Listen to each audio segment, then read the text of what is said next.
Tour de France reminding us yesterday that it has no place for the faint-hearted. It was one of those days when it seemed that almost everybody was out of the saddle at one time or another. And the riders weren't the only ones suffering either. How about this man, the French TV host Jacques Chancel, who had his nose broken after tangling with protesters demonstrating halfway between Toulouse and Montpellier. And at least it was only his nose. 200 years ago, it could have been a good deal worse. Some of the riders were in trouble. Robert Miller, for instance, had an uncomfortable afternoon, but the cheeky Scot is back in business today. And today, quite a day in France. It's Bastille Day, of course. The whole place has gone mad. It takes a special man to search out a bit of peace and quiet. Here's Phil Liggett.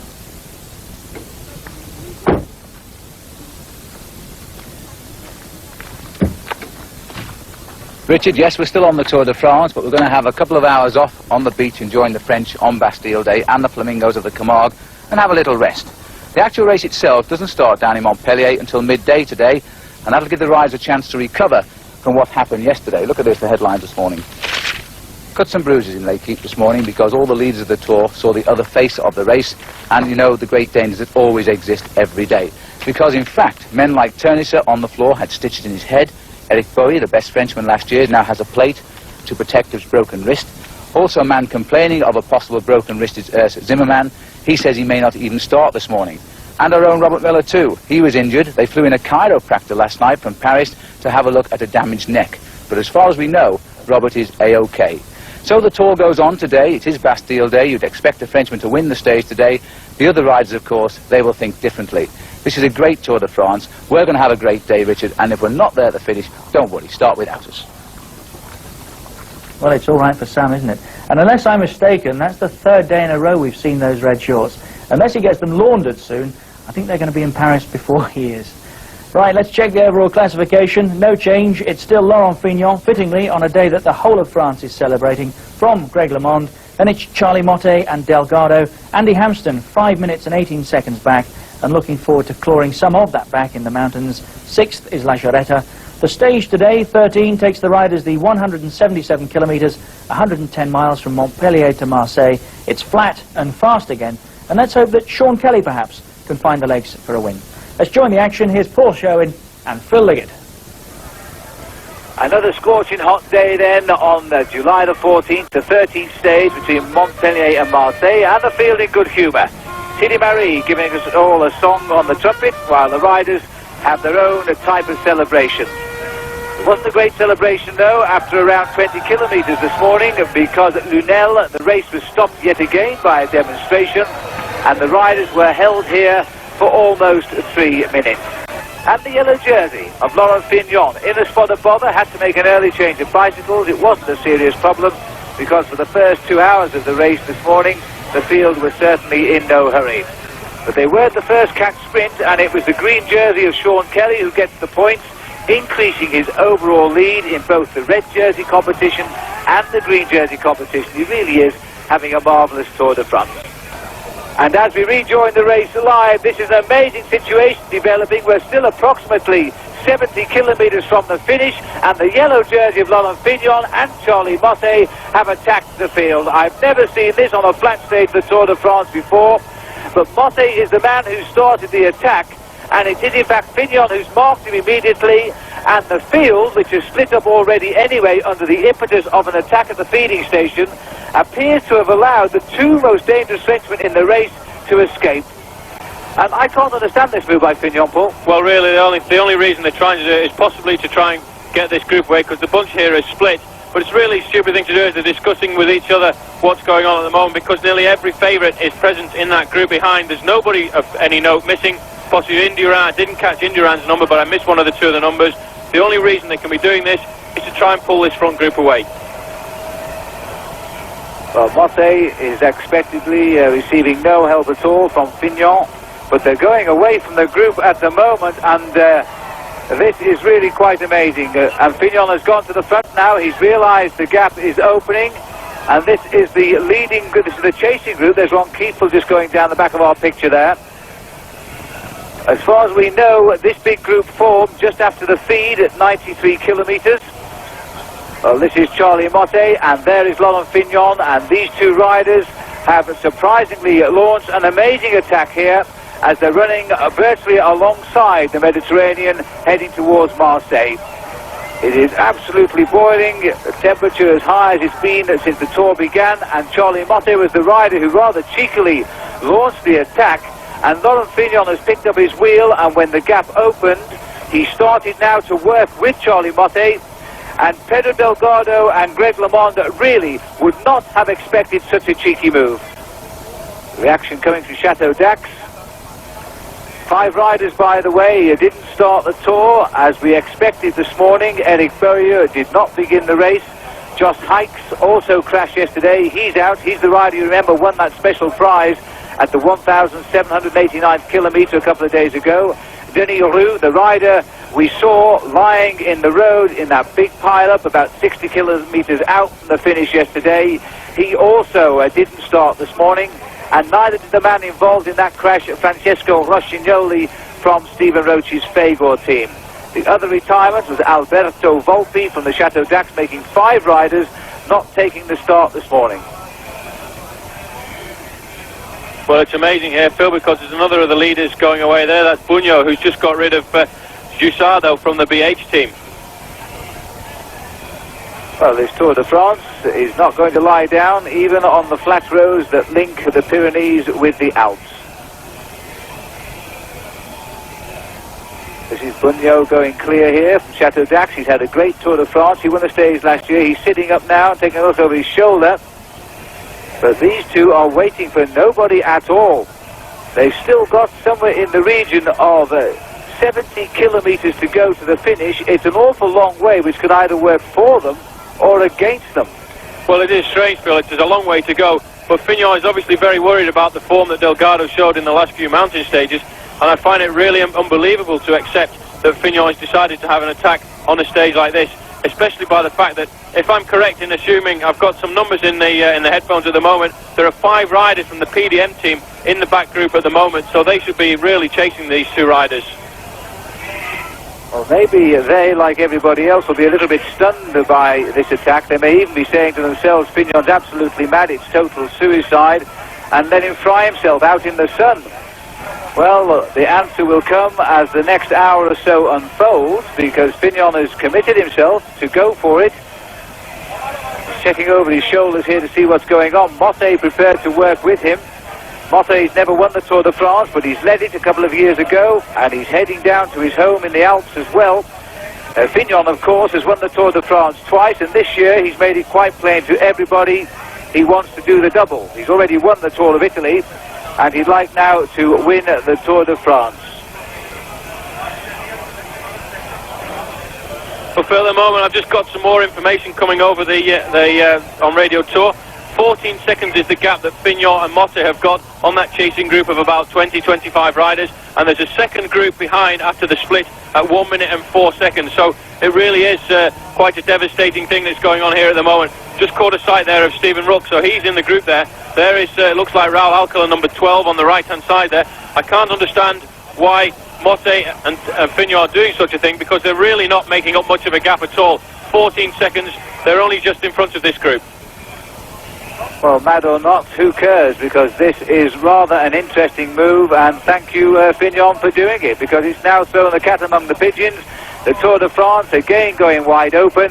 2 Frenchmen in the lead on Bastille Day. At the moment, it's all going right for the leader of the Tour de France. Come back after the break.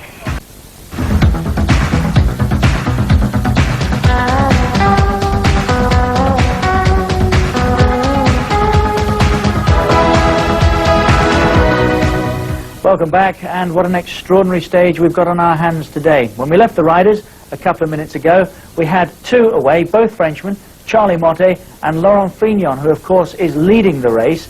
They surprised everybody with an almost suicidal break about 85 kilometres from home, and what we need to know now is, are they still away, Phil? Well, here are the 2 leaders now as they come up towards the top of the Côte d'Orove. And this has been a hard and bitter chase by the riders behind, but they have them at last in their sight. It's gone on now for almost 50 kilometres, and the yellow jersey and Charlie Motte are, I think, about to surrender to the chase that's been put up largely by Greg LeMond and Pedro Delgado and Andy Hampson.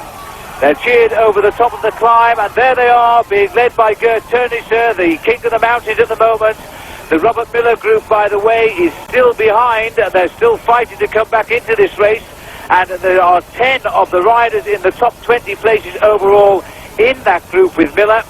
But there we are. This has been one of the memorable attacks of this year's Tour de France, and the yellow jersey is going to have to surrender now. But Greg LeMond and Pedro Delgado must have had the fright of their lives. But what a day it's been, because not only have they put on a show of force, but they've absolutely exploded the race, because behind the group that was 25 riders at the bottom of the last climb is now only 12 riders. We've got Greg LeMond there having a quick word with Turniser. I'm not sure what he's going to be saying, but it really is amazing what's gone on here as these riders have come back to Fignon-Motte.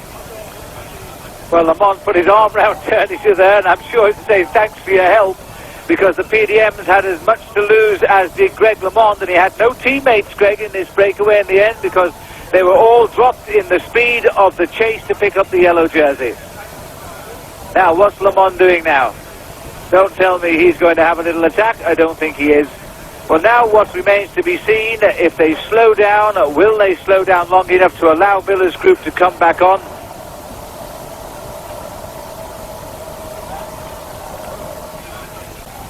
Well, this is the sort of attack we'd expect when all the leaders come back together. Two of the little men having a dig. Jean-Claude Colotti at the back of the two of them. The other one is Vincent Barteau, the teammate of Laurent Fignon, while Colotti is the teammate of Charlie Motte.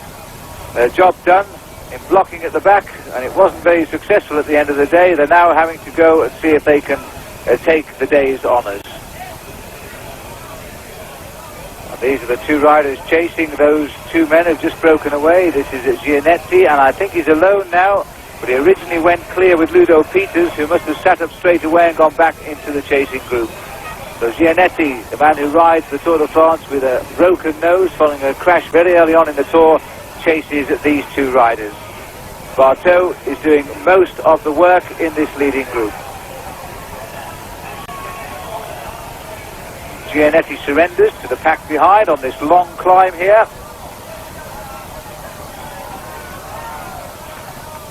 And as we look at Gianetti waiting for the group, the time check now is 50 seconds to those two leaders, and it could be that two Frenchmen are once again on the attack on Bastille Day. Here they are, the crowd's enormous, but it looks as though Barteau has gone on his own. Colotti, in fact, has recovered not long from a puncture today, and he's gone in this attack. He was never matching Barteau. Barteau's realised it, and if he's going to win today, he's got to go alone. And this is a man who once led the Tour de France in one of the years that Hinault won, Bernard Hinault. He led the Tour for 10 days, and that really is the only claim he's ever had to fame. He's not won much more since then. Well, Phil, this is somewhat of a resurrection, another one in the Tour de France, because a couple of years ago it looked as if Barteau was going to end his career as well, because he went from the Système U team, what was originally the Renault Elf team, and he went to smaller teams. He went to a team in Belgium. He's been really scraping around to get a team, and Cyril Guimard has brought him back into the Super U Rally team, and he really is a changed man. He's devoted to his sport again, and look at the way he's forcing his way up this climb. Let's not forget on this stage for the French that Vincent Barteau is riding a rally bicycle built in Nottingham, as all of Fignon's team are. And now he breaks clear of the field, and one would expect, Paul, that if his legs don't let him down here, that he now has a realistic chance of winning this one. Well, if he gets over the top of this climb with the 50 seconds lead that was announced just before, he stands an extremely good chance. It's a very, very fast finish all the way down from the top of this climb into the streets of Marseille, along by the port of the Canebière, a small circuit of 2.8 kilometres. If he can keep that gap over the top, he stands an extremely good chance of winning. Looks like he's quite tired there, just getting a little bit of breath back, throws his bottle away to get rid of the last bit of weight, and now he's going to attack the descent. So Barteau then, carrying the colours of France today on Bastille Day, down to the old port of Marseille, and an enormous cheer goes up from the crowd. A Frenchman in the lead. They've waited in lovely sunshine to see him come through. He hears the bell because he has one lap to go, and listen to that. That's the cheer of France today on Bastille Day. The French have tried to win it in every way possible. The yellow jersey himself has had a go, so has Charlie Motte. And this is Jean-Claude Colotte, who was left by Barteau, still hanging on. Yeah, he's still hanging on. He couldn't keep up with Barteau as they went up that last climb. He really was suffering. And now he's suffering to hang on for second place here, because not very far behind him, coming round that top corner, we'll see the rest of the field. There's Colotte comes through the finishing line. It's a pursuit, it's a man against man, but it's a long way to go. The way Bartow's going at the moment, I think he's going to hold on to this. Well, he made the move that was to be expected when the big boys had stopped annoying one another. He went out front. He knew they wouldn't chase him because they were watching each other too closely. He got the gap. Colotte read it right. We didn't have the legs to carry it through. So Colotte goes through in second place. We go back up to the leader. Look at the crowds in the streets of Marseille today. It's rather like closing down Oxford Street and Regent Street and making way for the Tour de France, because the whole of Marseille has come to a standstill. Here's the field, which has swelled a little bit. We'd like confirmation, in fact, that Robert Miller's got back. We're not sure at all he has, for some strange reason. Radio Tour has stopped telling us whatever happened to the second half of the Tour de France today. But we know that one rider came back into this group in Geraint, and it would be nice to think that Miller got up as well. We'll look out for him as he comes through the finish. This is Zizou going through here. And another teammate from the RMO is following him, which is Per Pedersen. The main field goes through, and we didn't see Robert Miller in that group, I must confess, although there was a Z Peugeot rider in there. They're too far behind to stop this man winning now. Barteau having his lap of honour around the streets of Marseille today. So he's back. A rider who led the Tour de France for 12 days almost by default. He went on a lone escapade, well, not exactly a lone escapade. He went on a break with a Portuguese rider in 1984, and he won the yellow jersey, and he held it for 12 days after that before he finally passed it over to none less than Laurent Fignon. Well, I think Barteau is really starting to suffer a little bit now. He's got that extra 3.8 kilometres to go. I think he was a little bit surprised as he goes through there. He's really starting to rock the body a bit. But on the line he had something like a minute's gap.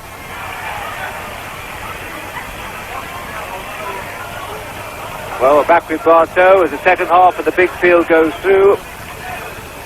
They've lost over a minute now, and we must confess I didn't see Miller either in the second group, but I think that he's in the forward group, Paul. I think Miller must have managed to get into the front group, Phil, on one of those last climbs. He managed to jump across from one to the other. We go back to the main field, and this is Marshall Guyon trying to jump away.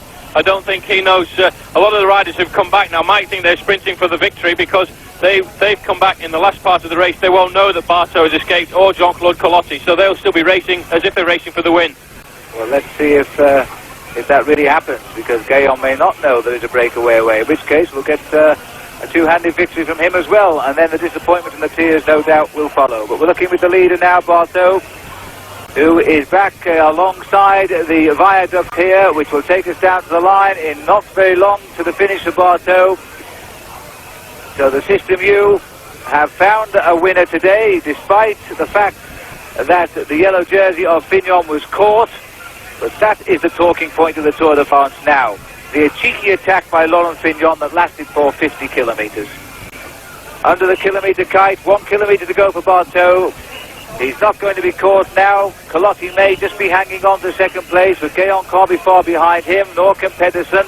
It's going to close down nicely for the finish for the race behind, but it looks as though Vincent Barteau will get the stage victory. He's taken full advantage of the battle amongst the leaders of the Tour, and this is the way to look for the stage win. Well, it's still a mano as he comes up here. When he comes round this, you remember this from the last lap. He's come round the corner. He's only got about 500 yards to go. As he comes round the corner, at any minute now, he'll see the finishing line in front of him. That'll give him that little bit of extra pressure as he presses on the pedals. What a victory for him. A Frenchman winning on July the 14th, Bastille Day, after 200 years of the revolution. Look at this. He's waving already to everybody. He's telling everybody, I've done it, I've won, I'm back. 1984 is a long time ago now. And he's come back to the System U team, to the team of Cyril Guimard, with whom he led the Tour in 84, and he's also found his winning ways again. Vincent Barteau then wins for France today, and he loves every moment of it now. Tremendous cheer going up. 4 hours, 17 minutes for the ride. As Vincent Barteau crosses the finishing line. He's promised to do something this tour. He certainly has good form. As we now look down, it looks to me as though, in fact, the group coming through here is a group that's behind the race, and in fact, one lap behind the field as they go on to complete their next circuit. This is the man who's really in second place today, Marshal Gayon, so we must assume that Pedersen has been swept up, so too is poor old Colotti. As Marshal Gayon is now in second place, putting the French still, no, there's Colotti. They've gone back to Colotti taking second place on the line. Jean-Claude Colotti hung on to second place. So did Pedersen also stay out there, or will we see Gayon make it 1, 2, 3 for the French today?